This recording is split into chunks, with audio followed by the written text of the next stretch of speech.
Bienvenidos a un diálogo ciudadano sin pauta, esta vez con un gran personaje, sacerdote jesuita, actual rector de la Universidad Alberto Hurtado. Nos referimos al padre Fernando Montes, quien es profesor de Estado de la Universidad Católica de Valparaíso. Se licenció en Filosofía en Argentina y posteriormente en Teología y Sociología en la Universidad Católica de Lovaina, en Bélgica. También ha sido docente universitario, director de la revista Mensaje, rector del Colegio San Ignacio y comentarista religioso en Canal 13. A principios de la década de los 70, de vuelta a Chile, tras sus estudios en Europa, se dedicó a la formación de jesuitas jóvenes. Vivió en sectores populares, primero cerca de La Victoria y después en San Joaquín. ¿Cómo está, padre? ¿Cómo le va? Muy Qué bien. bueno tenerlo en el programa. Muchas gracias por la invitación. Padre, sin lugar a duda, en el rol que le ha tocado desempeñar como rector de una universidad, un tema central dice relación con la educación y con la falta de ella. Y esto se relaciona íntimamente con los temas de desigualdad. ¿Se pueden enfrentar ambos temas al mismo tiempo? ¿Y cómo lo ve usted? Yo creo que se deben enfrentar los dos temas al mismo tiempo.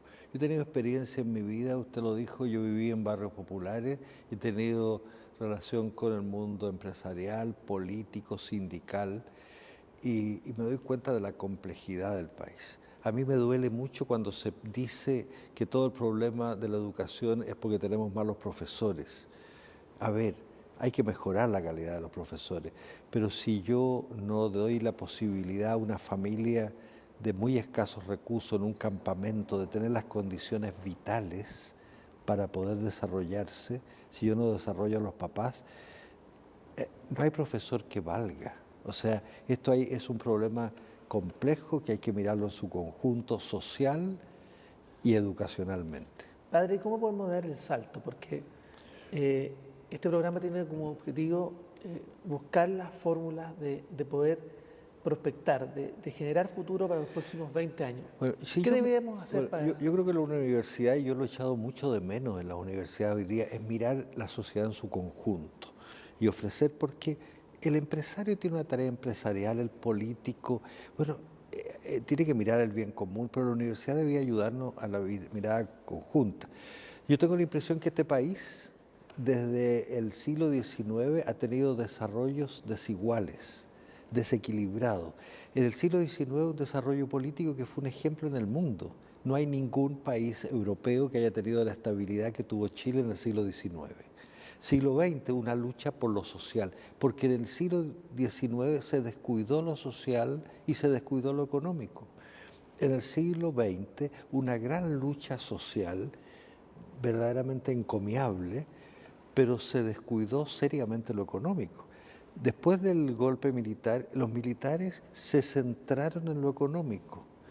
Y entonces, hoy día tenemos un modelo centrado en lo económico, pero que ha descuidado elementos sociales, elementos políticos para la vida. Entonces es un país desarticulado y eso de alguna manera se refleja en la educación. Y esos desarrollos residuales también han sido las causas de las crisis, finalmente.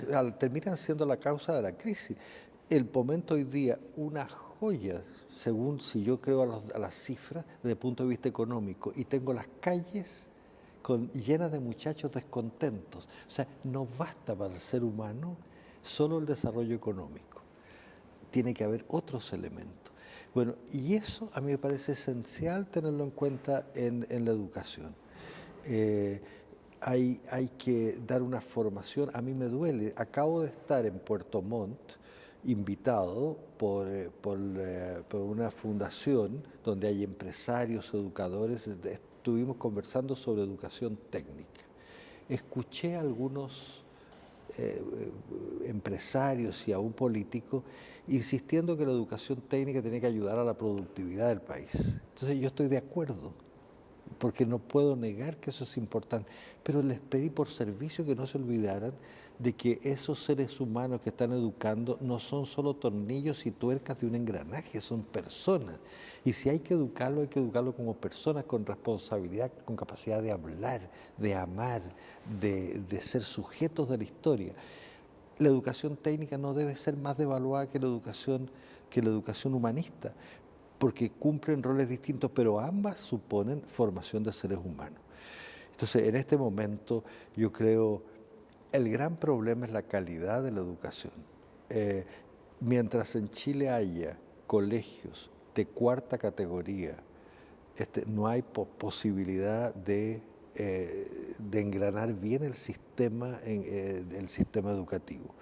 Hoy día yo lamento, por ejemplo, se hicieron los colegios de excelencia, con lo cual hasta el propio presidente pudo decir en la cuenta que un colegio público sacó los mejores puntajes del CIMSS. Pero yo digo, cuidado, cuidado con eso, porque la necesidad de mostrar resultados hace que yo descreme los colegios más pobres, cuando el problema no es sacar los mejores y ponerlos allá arriba, sino subir el conjunto y hacer una educación municipalizada y también subvencionada y gratuita de primerísima calidad. Padre, hay una creciente demanda por una educación pública, gratuita, de calidad. ¿Cuáles son los escollos que tenemos por delante para poder enfrentar aquello? Y respecto de la iniciativa también privada, estamos hablando de los conceptos de sociedad docente. Sí. ¿Cómo engrana el concepto de sociedad docente y la libertad de la educación con aquello? A ver, yo tuve, cuando me estudié para profesor y analizamos, en ese tiempo se hablaba del Estado docente, se hablaba de la contrapartida de la educación, de la libertad de enseñanza, vale decir la posibilidad de que hubiera instituciones particulares que enseñaran, entre paréntesis, a mí me gusta hablar siempre de educación estatal y educación particular, porque toda educación es pública. Así es. Y por lo tanto el Estado tiene obligación de velar para que haya calidad en todo. Hay que darle los instrumentos para que pueda asegurar la calidad también en los colegios particulares, porque ofrecen un servicio público. Yo soy rector de una universidad, me molesta cuando me dicen ustedes son privados y a veces algunos para defender que el Estado no tiene que meterse en mi universidad. Mi universidad es pública, si bien es regida particularmente, y yo necesito que el Estado me ponga metas, me controle para que yo entregue a la sociedad algo de primera calidad. Eso es fundamental. ¿Y la sociedad docente? Cuando yo estudié, era la libertad de enseñanza. A mí me resultó particularmente golpeante cuando estuve en la Comisión de Educación que se generó después del problema de los pingüinos, porque ahí descubrí, y lo sabía, pero lo descubrí vitalmente, la necesidad que también los papás, aún el más pobre, pueda elegir la mejor educación para sus hijos. Y vale decir, hay que hacer una oferta en el país que dé variedad filosófica, que dé distintas orientaciones humanistas, etcétera, o más técnicas, que permita a los papás elegir, pero lo que el Estado tiene que velar es que todas sean de calidad. No puede haber de primera y de segunda. Y entonces, porque ahí no hay libertad de educación, el papá no puede elegir si solo está condenado a elegir lo pésimo de lo pésimo. A mí me parece que el problema no es primariamente si es estatal o privado en su gestión o particular. Tiene que ser de calidad y la educación es pública toda y el Estado tiene que intervenir para asegurar. Y obviamente en la mayoría de los países eso supone que hay una cantidad significativa de instituciones que son del Estado, pero que sean realmente públicas. Hoy día yo a veces me da un poco de pena porque se habla, por ejemplo, de las universidades estatales, pero muchas de ellas, por el sistema de autonomía académica, están regidas por los profesores y se convierte en una universidad privada manejada por los profesores y el Estado el ministerio no tiene nada que hacer. El Estado no puede proponer políticas de Estado y eso me parece gravísimo. Universidad pública, estatal, tiene que ser pública y estatal, es decir, que el Estado proponga ciertos modelos de enorme universalidad, de mucha calidad, gran pluralismo, etcétera. Claro, muchas veces las universidades tradicionales y estatales están secuestradas por los claustros académicos. Entonces, claro, desde la famosa revuelta de Córdoba, en los años 19 del siglo pasado, en América Latina se introduce este modelo cuasi privado de universidades estatales. que son muy curiosas porque gozando de la verdadera autonomía académica, a veces se defiende una autonomía que define las políticas generales y no solamente lo que se enseña en el aula. Volviendo al tema de la desigualdad, los aumentos sustantivos de las matrículas en los últimos 30 años ha hecho que hoy día muchos estudiantes sean la primera generación en la universidad o en institutos técnicos. ¿Cómo, desde su experiencia, cómo ha visto ese salto? ¿Y cuál es también el desafío que tenemos por delante en términos de construir, como usted bien dijo, profesionales integrales, seres humanos? Así. Como todas las cosas, a mí no me gusta hablar en A o en Z. Hace muy poco un periodista me pidió hacerme 16 preguntas en que yo contestaba sí o no. Yo, a pesar que el Evangelio dice que hablemos si sí o no, yo por la experiencia y los golpes de la vida he aprendido que las cosas son siempre muy complejas. El aumento cuantitativo de alumnos ha sido desde algunos aspectos notable. Y yo puedo preguntarle a los que quiera que hayan salido de esa universidad, si hubieran preferido no ir a esas, entre comillas, malas universidades, y van a decir todos que no, que eso significó una oportunidad. Las estadísticas dicen que a pesar de todo lo que se está hablando desde el punto de vista laboral, etcétera, la enorme mayoría ha tenido un gran incremento. Pero a la vez yo veo la otra cara. Tal vez en esos primeros pasos el problema era la cobertura, ampliar. Pero tarde o temprano un país que se integra en el mundo tiene que tener profesionales de primera categoría. Y eso supone procesos larguísimos que vienen desde el pre-kinder. Vienen del pre-kinder, no pueden llegar analfabetos a la universidad porque entonces uno los hace avanzar, pero avanzar muy poco. Entonces, ¿cómo veo yo los 30 últimos años? Yo creo que es un paso notable de este país, lo reconocen todos internacionalmente.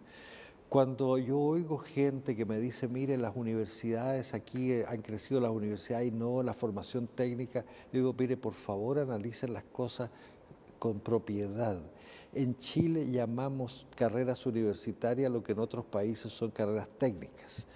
Pero allá son técnicas en otros países sin que sean devaluadas, son consideradas. Ser kinesiólogo no es carrera universitaria, pero es una carrera profesional enormemente valorada en otros países.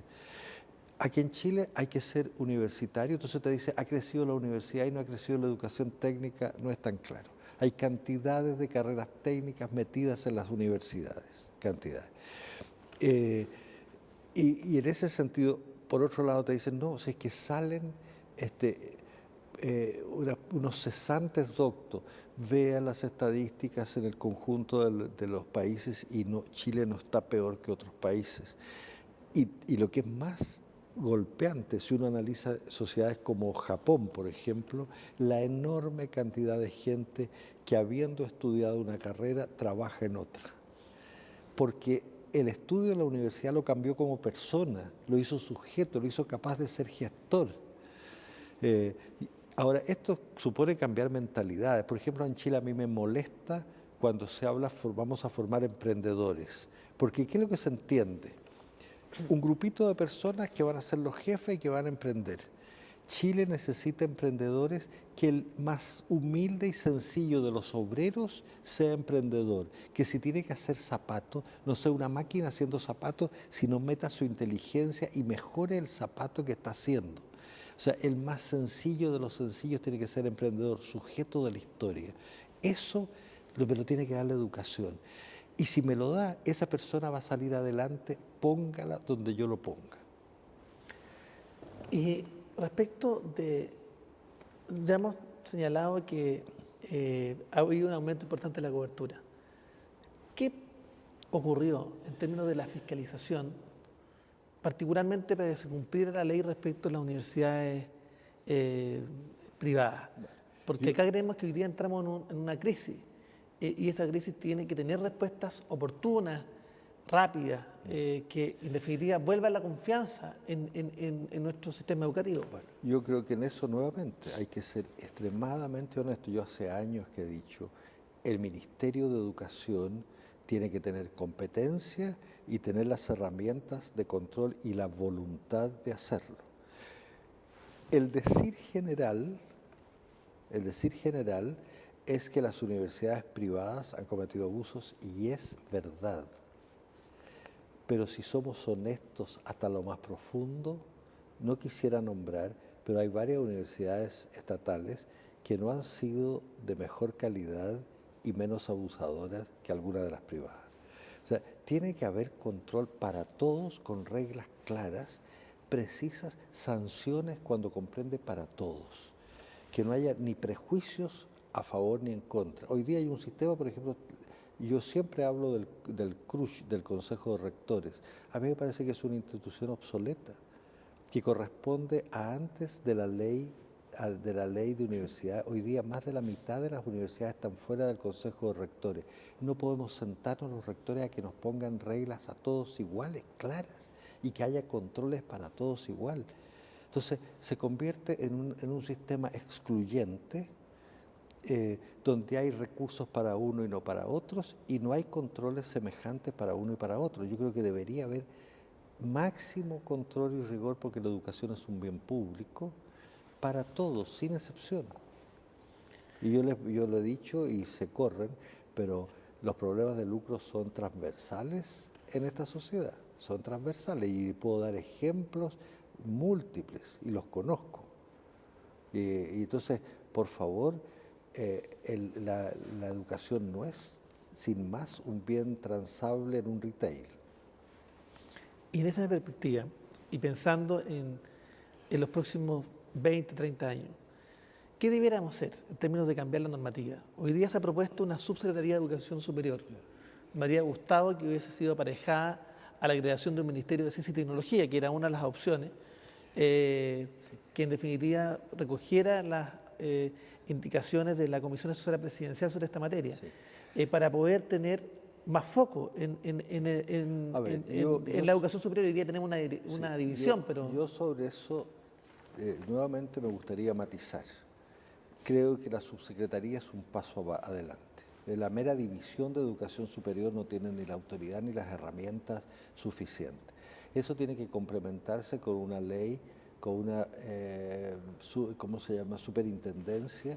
De educación superior. Pero que realmente consensuemos todos, que verdaderamente tenga las herramientas de control y no sea un organismo más. Personalmente, a menos que se tenga particular cuidado, yo no soy partidario del Ministerio de Ciencia y Tecnología, porque se tiende hoy día, por una sociedad centrada en lo económico, a creer que la ciencia se limita a lo productivo. Vino un experto inglés que nos dijo que las universidades deberían depender del Ministerio de Economía. Y entonces uno dice, cuidado, porque una universidad tiene también que tener relación con los artistas, con los municipios, no solo con las empresas. Tiene que tener relación con las empresas, pero tiene que relacionarse con los pobres, porque la universidad piensa el país. Hoy día, cuando yo hablo de ciencia y tecnología, y cuando yo veo los rankings de universidades, por ejemplo, el ranking de la revista ¿Qué pasa? Ni siquiera pregunta si una universidad tiene filosofía.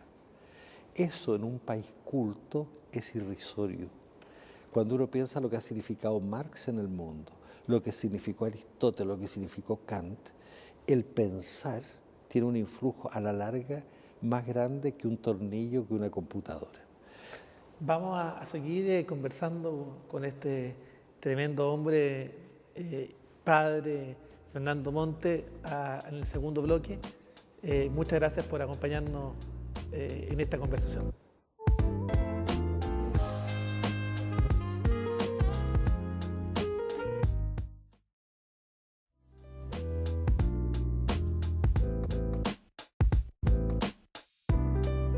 Estamos en este segundo bloque de Diálogo Ciudadano sin Pauta, que busca generar una visión de largo aliento para el país, para prospectar Chile para los próximos 20 años. con el padre Fernando Monte, donde él nos ha referido en el primer bloque respecto de la labor de la educación para formar hombres nuevos, creadores de la historia. Y me gustaría, padre, volver sobre el punto. ¿Cómo somos capaces, a través de la educación, romper con una sociedad profundamente individualista? Es alarmante que Chile es el segundo país más individualista del mundo después de Estados Unidos y donde efectivamente se ha creado una cultura del metro cuadrado que tenemos que romper. ¿Cómo usted ve la labor de la educación en aquel sentido? Yo lo he dicho mucho, nosotros fuimos un país que, golpeado tan fuertemente por los conflictos que tuvimos a comienzos de los años 70, muy destruido el sistema económico, se centraron en la reconstrucción económica del país. Se usó la teoría de Milton Friedman y que en el fondo pone como el centro de la cultura lo económico, la competitividad, en una visión extremadamente individualista. Nosotros fuimos, si tal vez somos el segundo en el mundo en individualismo, fuimos el primero en aplicar las teorías de Friedman a la letra como él mismo jamás pensó que se podían aplicar, porque lo llevó a un estado casi de paradigma. Bueno, eso nos ha dejado un resultado de muchachos tremendamente competitivos que desde chicos se les enseña a triunfar y a tener éxito. El liderazgo no es para servir, es para triunfar yo. Es muy impactante. Se les enseña a triunfar. A nadie se le enseña hoy día en el colegio que tarde o temprano va a llorar, que alguna vez en la vida va a tener un fracaso, se le va a morir su esposa, su madre o su hijo, y se va a morir él. Entonces, en ese contexto, no tenemos ni una resistencia ante el fracaso, ocultamos los problemas. Entonces, una necesidad de triunfar o triunfar.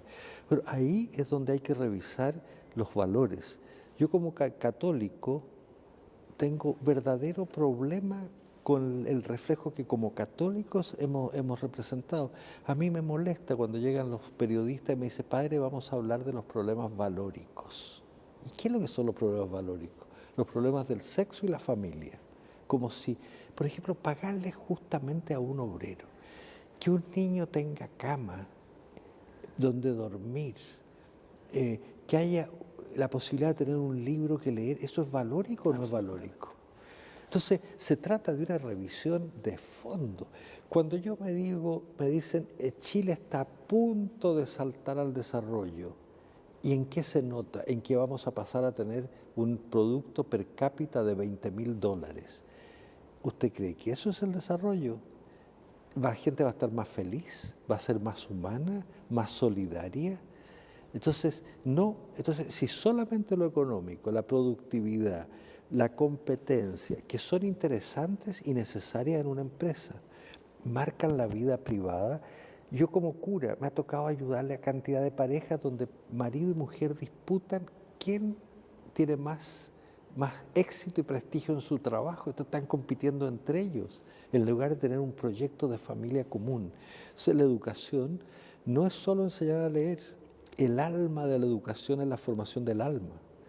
Valores, en que una persona, yo aquí le creo a Jesucristo. A mí me tiene preocupado porque aún entre los cristianos la oración es meterse para adentro. El cristianismo es salir para afuera. No te mires el ombligo. Sale luz del mundo. Sirves tú, ¿a quién está sufriendo? ¿A quién lo vas a ayudar? Yo veo en la universidad, los chiquillos entran para aprender y salen para ganar plata. ¿Cómo enseñarles en la universidad que entren para aprender y salgan para servir? Cuando yo les entrego el diploma, les digo a los chiquillos, ¿a quién le va a servir este diploma? Este es un medio, no es el fin en la vida. Tú te has sacrificado para tener un papel, esto es un medio. Este papel es un medio. Eso significa formar el alma, formar valores. Y este país, mientras las universidades solo preparen a profesores para que sepan química, física o matemática, y no la manera de transmitir un modo de ser humano, la educación está cojeando.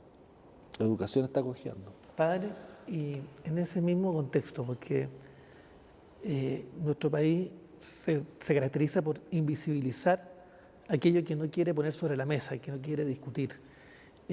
Y se ha construido una verdaderas ciudades con guetos, donde chilenos no saben cómo viven otros chilenos. ¿Cómo la educación es capaz de generar una revolución transformadora y, en definitiva, reconocer que somos una sociedad de iguales en dignidad y en derechos? Esto es típico de Chile, nosotros le tenemos miedo a los conflictos y entonces tapamos las cosas y no las encaramos. Yo recuerdo de chico, cuando todavía funcionaba el aeropuerto de Los Cerrillos, uno entraba a Santiago a través de la población Aguirre Cerda, unas casitas bonitas, y detrás de eso era lo más pobre de lo pobre que no se veía, la pantalla. En eso creo que estamos haciendo progresos muy grandes en la transparencia. Creo que hay que educar a la transparencia, pero educar a la transparencia supone a la vez educar al respeto a las personas. El Twitter son ofensas no probadas, se levantan las calumnias más brutales y uno no puede defenderse. Eso no es transparencia, es enfermedad. Entonces, ¿cómo educar a los jóvenes a que las cosas se digan, que las cosas se miren de frente sin que eso se convierta en una batalla campal para destruir al otro? Y eso a mí me parece en la sociedad competitiva esto hace muy complejo el problema. A mí me parece que los medios de comunicación masiva, sobre todo hoy día Twitter y otros, tienen que ir acompañados de un respeto de la palabra, de la verdad y de las personas, si no la fama. Tú largas una cosa en el Twitter y ya no hay juicio, estás juzgado y condenado. Y eso es dramático. Entonces, ante eso se tapa, no se muestra, y las poblaciones, nuestros campamentos, han sido la más obvia verdad sobre este ocultamiento.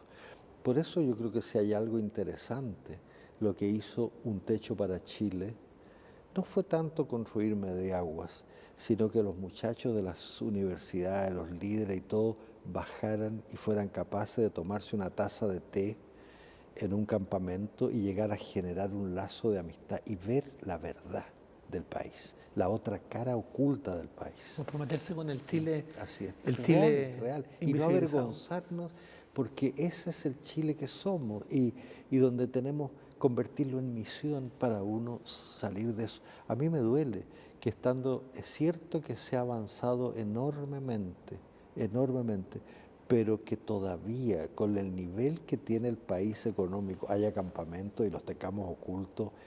Ese es un pecado social enorme, sin ninguna justificación.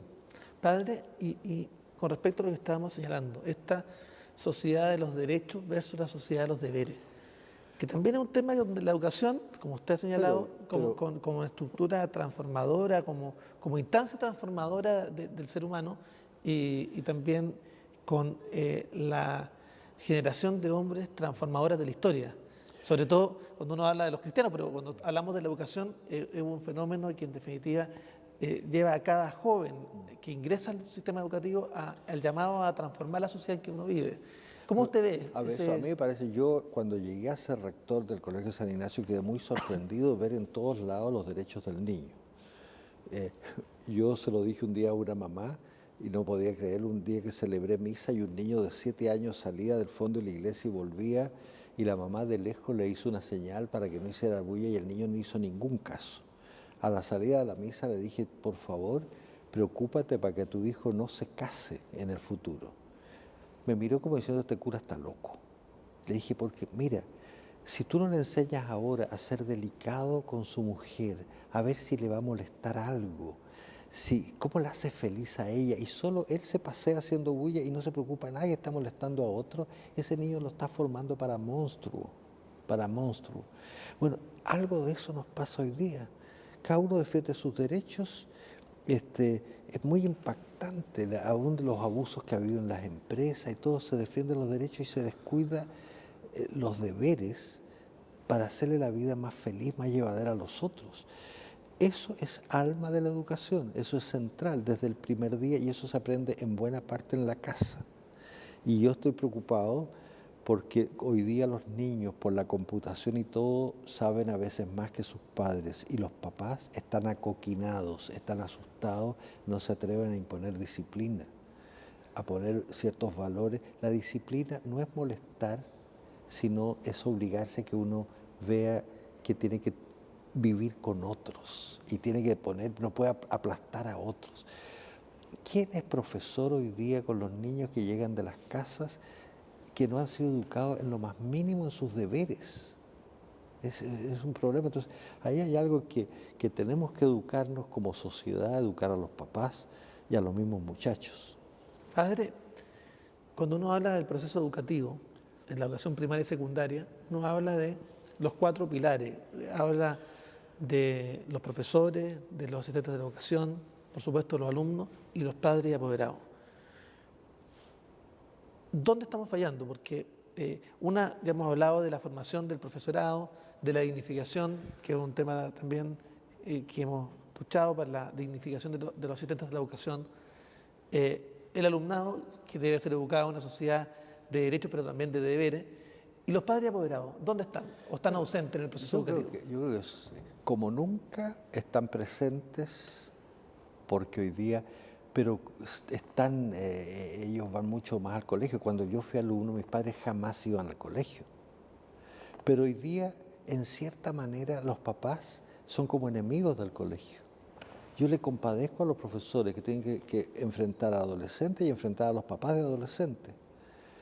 Mi papá le daban la razón siempre al profesor. Yo creo que eso tampoco está tan bien. Pero el papá es un educador. Los papás son educadores y hoy día creo que hay ciertos complejos que los hace a veces, sobre todo cuando los hijos tienen más educación que ellos, los hace muy ausentes educativamente. Son compañeros, son amigos. Hay una novela que a mí siempre me impactó mucho de Camus, que quedó en el auto cuando él tuvo el accidente mortal, quedó en el auto y se publicó recién en el año 1994, 30 años después de su muerte, que se llama El primer hombre. Y él dice, mi padre murió en la guerra, yo no tuve papá, tuve que inventarlo todo. Los chiquillos hoy día se creen Adán, van a inventar todo y no hay la presencia de los padres desde el primer día del hogar, que tienen que imponer disciplina, tienen que dar cariño. Hoy día los chiquillos tienen cariño, no tienen cariño ni disciplina, se sienten muy solos, tremendamente solos. Y hay papás que dan mucho cariño, pero ninguna disciplina, son compañeros, les tienen miedo a los hijos. Entonces, creo que los 4 pilares hoy día están bastante en crisis porque es lo propio de una sociedad en tránsito. Las cosas que la teníamos seguras y claritas se nublaron. Mi padre tenía todo claro hasta que les cambiaron el silabario. Yo estudié en el mismo silabario que mi papá, cambiaron el silabario y mi papá ya nunca más supo lo que sabían los jóvenes. Padre, se nos está acabando el tiempo, pero yo no quiero terminar sin que usted nos pueda dar la receta del padre Fernando Montes para tener una educación más comprometido con un Chile más justo, más humano, más solidario, en un proceso continuo. ¿Y cómo se visualiza usted el Chile de los próximos 20 años? ¿Cómo lo visualiza? Bueno, yo afortunadamente o desgraciadamente no tengo receta. Es algo que tenemos que crearlo entre todos, buscar, pero sí con ciertas orientaciones muy claras. Necesitamos un país que mire el conjunto. Yo no puedo atacar a los empresarios o a la economía porque el país necesita empresarios y economía, pero no pueden ser los únicos actores políticos del país. No puedo atacar a los sindicatos porque necesitamos sindicatos. El problema, los artistas son del alma de este país. Entonces, lo interesante, y es lo propio de la democracia, que tenemos que revisarla muy de fondo para que haya una participación moderna y amplia. Si hay algo sí que a mí me parece esencial, a mí me quedó muy en el alma cuando yo estuve en Machu Picchu y leía a Neruda tocando las piedras Neruda dice, piedra en la piedra y el hombre ¿dónde estaba? Aire en el aire y el hombre ¿dónde estaba? Devuélveme al esclavo que enterraste. Me da miedo que hoy día tengamos maravillas, autopistas, edificios inteligentes, computadores y nuevas tecnologías, y el ser humano que llora, que ama, que canta. ¿Dónde está? ¿Dónde está? Entonces, si podemos construir entre todos, porque todos queremos a nuestra familia, a nuestros hijos, nuestros padres, pero como que la sociedad nos marca un modelo de desarrollo horrorosamente materialista. Y eso no significa que yo esté defendiendo un credo u otro, sino es una visión del hombre. Y que la veo hecho de menos en la filosofía y los valores de nuestro sistema educativo. Padre, ¿usted es optimista? ¿Cree que vamos a encontrar el espacio para encontrarnos los chilenos? Mira, yo sin ser darwiniano la vida en lo más hondo que tiene, no solo la vida biológica busca resquicios y uno ve que en el desierto de repente aflora una florecilla y un musgo. La vida anda buscando, yo creo que el espíritu es más fuerte que la vida. Y eso lo creo tan de adentro porque lo he visto y lo he sentido a veces. Gente aplastada por el dolor levanta la cabeza y es capaz de sobreponerse. Bueno, y eso lo espero. Bueno, hemos tenido una extraordinaria conversación con el padre Fernando Monte en este diálogo Ciudadanos sin Pauta.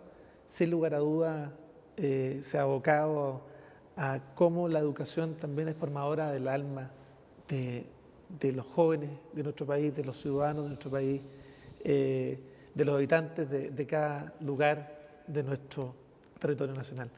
Quiero agradecerle porque hemos tenido una mirada distinta de cómo enfrentar el Chile del mañana y por qué es tan necesario también no solamente poner el énfasis en los números, en las metas, en las macroeconomías, sino también en cómo somos capaces de formar mejores seres humanos. Muchas gracias, padre. Muchas gracias a usted por la invitación. Gracias.